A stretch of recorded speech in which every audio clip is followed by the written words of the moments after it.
June 1 ಸೋಮವಾರದಂದು ಹೊಸ ಪುಸ್ತಕ, ಹೊಸ ಸಮವಸ್ತ್ರ ಧರಿಸಿ 8ನೇ ತರಗತಿ ಆರಂಭಿಸಬೇಕಾಗಿದ್ದಂತಹ ನಿಯಾ ಲೆನಿನ್ ಎಂಬ ವಿದ್ಯಾರ್ಥಿನಿ ಹಾವಿನ ಕಡಿತದ ತೀವ್ರ ವಿಷದಿಂದಾಗಿ 24 ದಿನಗಳ ಕಾಲ ಆಸ್ಪತ್ರೆಯಲ್ಲಿ ಹೋರಾಡಿ ಭಾನುವಾರ ಬೆಳಿಗ್ಗೆ ನಿಧನರಾಗಿದ್ದಾರೆ.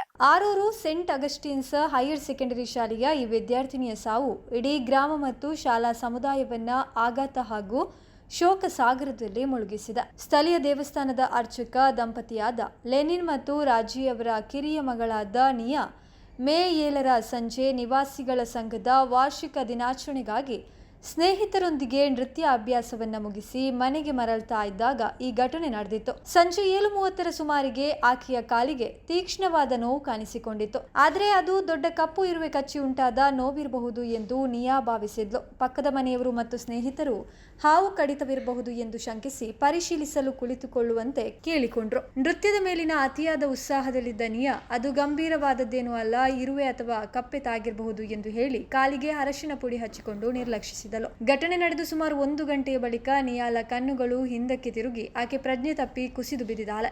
ತಕ್ಷಣವೇ ಆಕೆಯನ್ನು ಸ್ಥಳೀಯ ಆಸ್ಪತ್ರೆಗೆ ಹಾಗೂ ಮರುದಿನ ಎರ್ನಾಕುಲಂನ ಲೇಕ್ ಶೋರ್ ಆಸ್ಪತ್ರೆಯ ಐಸಿಯುಗೆ ದಾಖಲಿಸಲಾಯಿತು. ವೈದ್ಯಕೀಯ ಪರೀಕ್ಷೆಯಲ್ಲಿ ಅತ್ಯಂತ ವಿಷಪೂರಿತ ಅನಾಲಿ ಹಾವು 2 ಬಾರಿ ಕಚ್ಚಿರುವಂತದ್ದು ದೃಢಪಟ್ಟಿತು. ಹಾವು ಕಡಿತಕ್ಕೊಳಗಾದ ಮೇಲೂ ನಿಯಾ ನೃತ್ಯ ಮಾಡುವಂತದ್ದು ಮತ್ತು ದೈಹಿಕವಾಗಿ ಹೆಚ್ಚು ಕ್ರಿಯಾಶೀಲವಾಗಿದ್ದರಿಂದ ವಿಷ ಇಡೀ ದೇಹಕ್ಕೆ ಅತ್ಯಂತ ವೇಗವಾಗಿ ಹರಡಿತು. ಅರ್ಚಕರಾಗಿದ್ದ ತಂದೆಗೆ ವೆಂಟಿಲೇಟರ್ ಹಾಗೂ ಚಿಕಿತ್ಸೆಗೆ 12 ಲಕ್ಷ ವೆಚ್ಚ ಭರಿಸುವಂಥದ್ದು ಅಸಾಧ್ಯ ಆಗಿತ್ತು. ನೆರೆಹೊರೆಯವರು, ಶಿಕ್ಷಕರು UPI ಲಿಂಕ್ ಮೂಲಕ ಹಣ ಸಂಗ್ರಹಿಸಿಕೊಟ್ರೆ ತಂದೆ ತನ್ನ ಒಂಟಿ ಮನೆ ಮತ್ತು ಜಮೀನನ್ನ ಅಡಮಾನ ಇಟ್ಟು 5 ಲಕ್ಷ ಸಾಲ ಪಡೆದಿದ್ರು. ಮಧ್ಯೆ ವೆಂಟಿಲೇಟರ್ನಿಂದ ಹೊರಬಂದು ಚೇತರಿಸಿಕೊಳ್ಳುವ ಭರವಸೆ ಮೂಡಿಸಿದ್ದ ನಿಯಾ ಶನಿವಾರ ರಾತ್ರಿ ಹಠಾತ್ತನೆ ತೀವ್ರ ಅಸ್ವಸ್ಥಗೊಂಡು ಭಾನುವಾರ ಬೆಳಿಗ್ಗೆ 7:30 ಗಂಟೆಗೆ ಕೊನೆಯುಸಿರೆಳೆದಿದ್ಲು.